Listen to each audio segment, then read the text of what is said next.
दोस्तों नमस्कार। यह है मार्गदर्शन फॉर सिविल सर्विसेज। मैं अनुराग चौधरी। दोस्तों जैसा कि आप जानते हैं, सिविल सेवा परीक्षा के सामान्य अध्ययन की तैयारी के प्रारंभिक चरण में एनसीईआरटी पुस्तकें बहुत ही महत्वपूर्ण हैं। इसी क्रम में एनसीईआरटी श्रृंखला में आज की वीडियो में आप पढ़ेंगे 6वीं कक्षा की विज्ञान का अध्याय 5 पदार्थों का पृथक्करण। दोस्तों पृथक्करण का अर्थ होता है अलग करना या एक पदार्थ से दूसरे पदार्थ को अलग करना। पदार्थों के पृथक्करण की आवश्यकता क्यों पड़ती है तथा पृथक्करण की कौन कौन सी प्रमुख विधियां हैं, आज की इस वीडियो का मुख्य विषय है। तो आइए शुरू करते हैं आज का अध्याय। दोस्तों ऐसे बहुत से उदाहरण हैं जिनमें हम पदार्थों के किसी एक मिश्रण से पदार्थों को पृथक करते हुए देखते हैं। मिश्रण क्या होता है? तो ऐसा मिश्रण वह होता है जिसमें दो या दो से अधिक पदार्थ एक में मिक्स होते हैं, उसे मिश्रण कहते हैं। जैसे जब चाय बनाया जाता है तो चाय की पत्तियों को द्रव से चालनित्र यानी चलनी की सहायता से अलग किया जाता है। इसके अलावा जो शस्य कर्तन होता है उसके समय अनाज की डंडियों से पृथक करते हैं। जब गेहूं की मड़ाई या थ्रेसिंग का कार्य होता है तो उसमें से भी अनाज और कुछ खरपतवार और अनाज के डंठलों को उससे अलग करके अनाज को अलग किया जाता है। इसके अलावा मक्खन को अलग करने के लिए दूध या दही का मंथन किया जाता है, जिसे मथना कहते हैं। इसके अलावा पिछले अध्याय में आपने जाना था कि रेशों से बीजों को अलग करने के लिए जो कपास की ओटाई की जाती है उससे हम रुई या जो होता है वो कपास या काटन सूत उससे प्राप्त करते हैं।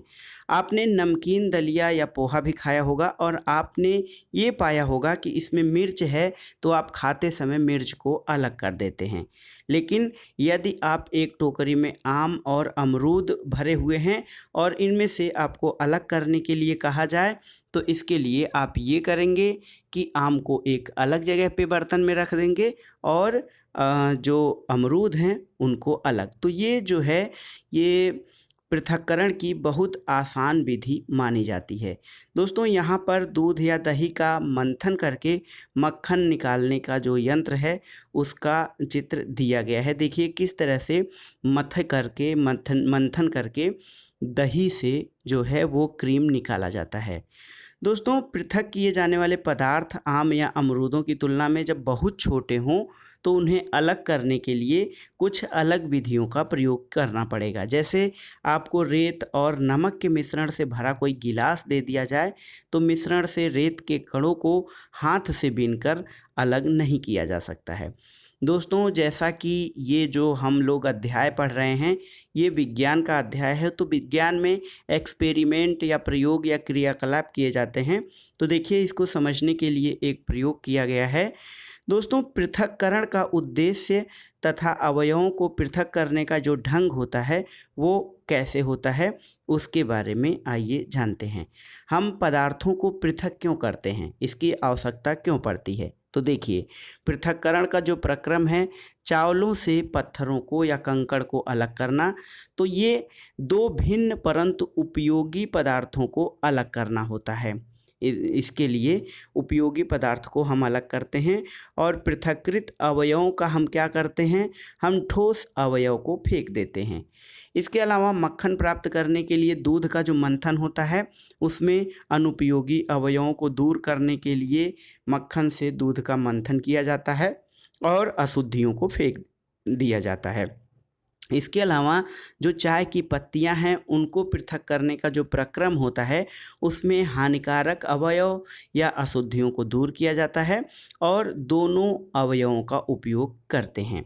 दोस्तों जो पृथक्कृत अवयव होता है या पदार्थ होता है उसका उपयोग करने से पहले हम उसमें मिले हुए हानिकारक और अनुपयोगी पदार्थों को अलग कर देते हैं। तो पृथक्करण की आवश्यकता आपने समझ लिया कि हम पृथक्करण क्यों करते हैं। तो जो मिश्रित किसी पदार्थ में उपयोगी पदार्थ में जो हानिकारक और अनुपयोगी पदार्थ हैं उनको अलग करने के लिए हम पृथक्करण करते हैं। दोस्तों, पृथक किए जाने वाले जो पदार्थ हैं उनके कणों के माप और द्रव्य भिन्न भिन्न हो सकते हैं। ये ठोस हो सकते हैं, द्रव हो सकते हैं या गैस भी हो सकते हैं। इसलिए हम किन्हीं पदार्थों के ऐसे मिश्रण का पृथक्करण कैसे करते हैं जिनके गुणधर्मों में बहुत अधिक भिन्नता होती है, तो उसके बारे में आइए पृथक्करण की विधियों में जानते हैं। दोस्तों, पृथक्करण की कुछ साधारण विधियां हैं और कुछ जटिल विधियां भी हैं। जैसे पहला है पृथक्करण का जो पहली विधि है, ये है हस्तचयन। तो दोस्तों, दुकान से खरीदे गए अनाज का एक पैकेट कच्छा में लाइए। अब अनाज को कागज़ की शीट पर फैला देते हैं। तो आप कागज़ के एक अन्न कण जो होते हैं उसमें पाते हैं कि इसमें कुछ पत्थर के टुकड़े, भूसी, टूटे हुए अन्न कण और अन्य खाद्य कण हैं। तो अपने हाथ से आप पत्थर के टुकड़े, भूसे और अन्य कणों को अलग कर सकते हैं। हस्तचयन की इस विधि का उपयोग कहाँ किया जाता है? तो गेहूँ, चावल और दालों में से बड़े मिट्टी के कण, पत्थर के कंकड़ और भूसे को अलग करने के लिए किया जा सकता है। ऐसी अशुद्धियों की मात्रा बहुत अधिक नहीं होती है। ऐसी स्थिति में हस्तचयन विधि से आप अनुपयोगी पदार्थों को अलग करके फेंक सकते हैं। दूसरा पृथक्करण की जो विधि है वो थ्रेसिंग है। आपने खेत और खलिहानों में गेहूं और चावल की सूखी डंडियों के गट्ठर देखे होंगे। डंडियों से अनाज को अलग करने के पहले धूप में सुखा दिया जाता है, क्योंकि प्रत्येक डंडी पर अन्न कण चिपके हुए होते हैं। खेतों में रखे सैकड़ों गट्ठरों पर चिपके अन्न कणों की संख्या की कल्पना कीजिए। कृषक जो हैं अन्न कणों की डंडियों को इतने डालियों के गट्ठरों से अनाज को पृथक करने में बहुत मेहनत लगाते हैं। पहले ये काम मनुष्य द्वारा डंडे और थोड़ा सा वजनदार चीज़ से पीट कर किया जाता था।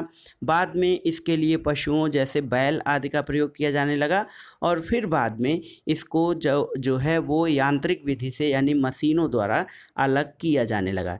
डंडियों के अन्न कणों और अनाज को पृथक करने की प्रक्रिया को थ्रेसिंग कहते हैं। इसको हिंदी में मड़ाई भी कहते हैं। इसमें डंडियों को पीट पीट कर अन्न कणों को पृथक किया जाता है और कभी कभी थ्रेसिंग का कार्य बैलों की सहायता से लिया जाता है और अधिक मात्रा में इसका प्रयोग करने के लिए मशीनों का उपयोग किया जाता है। ये देखिए, थ्रेसिंग का कार्य किया जा रहा है। अब एक विधि है पृथक्करण की, निष्पावन। तो निष्पावन क्या होता है? सूखे रेत और बुरादे और सूखी पत्तियों के पाउडर का एक मिश्रण बनाइए। इस मिश्रण को किसी प्लेट अथवा समाचार पत्र के ऊपर रखिए। मिश्रण को ध्यान से देखिए। आप दोनों अवयवों को आसानी से पृथक कर सकते हैं क्या दोनों अवयवों को कणों के माप समान हैं? और क्या हस्तचयन द्वारा इन अवयवों को पृथक करना संभव है? तो नहीं। लेकिन जब आप इस मिश्रण को खुले मैदान में ले जाकर किसी ऊंचे समतल स्थान पर खड़े होकर मिश्रण को प्लेट अथवा पेपर पर रखकर, जिस प्लेट अथवा समाचार पत्र पर मिश्रण रखा है उसे पकड़कर हवा में कंधे की ऊंचाई तक ले जाकर थोड़ा सा टेढ़ा कीजिए ताकि मिश्रण नीचे फिसलता रहे। तब ऐसे में क्या होता है, जो हल्के कण हैं और रेत का बुरादा, सूखी पत्तियां, वो एक स्थान पर गिरते हैं और वो उड़ जाते हैं और जो हमारा जो उपयोगी पदार्थ है वो एक जगह पर होता है। तो निष्पावन आप समझ गए होंगे। किसी मिश्रण के अवयवों को इस प्रकार पृथक करने की विधि निष्पावन कहलाती है और निष्पावन का उपयोग जो होता है हवा और वायु के झोंकों द्वारा मिश्रण से भारी और हल्के अवयवों को पृथक करने में किया जाता है। जैसे गेहूं में कुछ भूसा मिक्स होता है, उसको निष्पावन विधि से गेहूं को अलग और भूसे को अलग किया जा सकता है। अब दोस्तों, भूसे के हल्के कण पवन के साथ उड़कर दूर चले जाते हैं, जबकि भारी जो अन्य कण होते हैं वो एक जगह ढेर बना लेते हैं। तो उसको हम ठीक ढंग से अलग करके उनकी पैकिंग कर सकते हैं। ये देखिए, एक प्रक्रिया पृथक्करण की चालन भी है। चालन क्या है? तो हम आटे से कुछ बनाने के लिए उससे चोकर और अन्य अशुद्धियों को पृथक करते हैं। ये हमारे दैनिक जीवन का अंग होता है। प्रायः आटे की मिल में गेहूं को पीसने से पहले पत्थर और भूसे जैसी अशुद्धियों को हटाया जाता है और साधारणतः गेहूं की बोरी को एक तिरछी चलनी पर डाला जाता है। चालन द्वारा पत्थर, डंडी और भूसा, ये निष्पावन और थ्रेसिंग के बाद जो गेहूं में बचे रह जाते हैं उन्हें दूर किया जाता है। और इसके अलावा दोस्तों, चालन विधि का प्रयोग जब आप तब देखते होंगे जब बड़े बड़े मकान बनाए जाते हैं, तो यहाँ पे बालू और रेत को उससे खराब पदार्थ यानी कंकड़, बड़े कंकड़ आदि को निकालने के लिए इसका प्रयोग किया जाता है। दोस्तों, अवसादन, निस्तारण और निस्यंदन क्या है, इसके बारे में आइए जानते हैं। तो कभी कभी मिश्रण के अवयवों को निष्पावन और हस्तचयन द्वारा अलग करना संभव नहीं होता है। जैसे चावल और दाल में धूल, मिट्टी जैसे हल्के कण हो सकते हैं। चावल और दालों को पकाने से पहले इस प्रकार की अशुद्धियों को कैसे पृथक किया जाए? तो पकाने से पहले आप क्या करते हैं, चावल और दालों को जल से धोया जाता है, और जब ये चावल और दाल जल में धोते हैं तो उस पे चिपकी हुई अशुद्धियाँ जैसे मिट्टी, धूलकण अलग हो जाते हैं और ये बहकर जल में चले जाते हैं, जिससे जल थोड़ा मटमैला हो जाता है। तो ऐसे इस मिश्रण को दोस्तों जल में मिलाने पर, जब कोई मिश्रण जल में मिलाया जाता है तो भारी अवयवों के नीचे तले में बैठ जाने की प्रक्रम को अवसादन कहते हैं। कि जब कोई मिश्रण जल में मिलाया जाता है तो जो भारी पदार्थ होता है वो जल की तली में बैठ जाता है, इसको अवसादन कहते हैं। अवसादित मिश्रण को बिना हिलाए जल को मिट्टी सहित उड़ेलने की क्रिया को निस्तारण कहते हैं। अब कुछ ऐसे मिश्रण भी होते हैं जिसमें अवयवों को अवसादन और निस्तारण से अलग नहीं किया जा सकता है। तो लेकिन कुछ पदार्थ ऐसे होते हैं जिनको इससे अलग किया जा सकता है। इन जो ये सिद्धांत है अवसादन और निस्तारण का, ऐसे द्रवों के मिश्रण को अलग करने में उपयोग में लाया जा सकता है जो आपस में मिश्रित नहीं होते हैं। जैसे तेल और जल को उनके मिश्रण से इसी विधि से अलग किया जा सकता है। यदि द्रव के ऐसे मिश्रण को कुछ समय के लिए रख दिया जाए तो वे पृथक पृथक परतों में बंट जाते हैं। जो ऊपरी परत होती है यानी जो हल्का द्रव होता है जो ऊपर आ जाता है, और भारी द्रव नीचे आ जाता है, और हम इसको अलग कर सकते हैं। दोस्तों, निस्यंदन क्या है? तो निस्यंदन को फिल्ट्रेशन या फिल्टर करना कहा जाता है। तो जब आप चाय बनाते हैं तो चाय पत्तियों को छानने के लिए निस्यंदन या फिल्टर की प्रक्रिया करते हैं। दोस्तों, हमने उपयोग में आने वाले, जो हम उपयोग में अपने लाते हैं जल, वो हम सोचते हैं कि साफ़ होना चाहिए, स्वच्छ जल प्रयोग करना चाहिए, और हम सभी को हर समय पीने के लिए स्वच्छ और सुरक्षित जल नहीं मिल पाता है। कभी कभी नलों से गंदा जल भी मिलता है। तालाबों से या नदियों का एकत्र किया गया जल भी जो है वो कीचड़ युक्त हो सकता है। ऐसा बरसात के बाद होता है। अब एक क्रियाकलाप है, तालाब या नदी का थोड़ा सा कीचड़ वाला जल लीजिए, और जब आप इस जल को थोड़ी देर के लिए गिलास में रख देते हैं तो गिलास की तली में कुछ मिट्टी बैठ जाती है। गिलास को बिना हिलाए जब आप तिरछा करते हैं तो गिलास के ऊपर के जल के दूसरे जल में उड़ेल देते हैं। दूसरे गिलास का जल भी अभी पंकी अथवा भूरे जल का है, तो इसका निस्यंदन करने की आवश्यकता होती है। दोस्तों, जब जल में जो अशुद्धियां हैं नीचे बैठ जाने के बाद भी जो स्वच्छ जल वो कीचड़ युक्त है, तो अशुद्धियों को फिल्टर के द्वारा दूर किया जाता है। फिल्टर पत्र बहुत ही निस्यंदक होता है, जिसमें बहुत छोटे छोटे छिद्र होते हैं, और इसका उपयोग जो है वो विभिन्न चरणों में दर्शाया गया है। देखिए, यहाँ पे शंकु बनाने के लिए एक फिल्टर पत्र को मोड़ा जा रहा है और उससे जल का निस्यंदन किया जा रहा है। दोस्तों, साधारण रूप में फलों और सब्जियों के रसों को पीने से पहले उनसे बीजों और ठोस कणों को अलग किया जाता है। निस्यंदन विधि का प्रयोग घरों पर पनीर बनाने में भी होता है।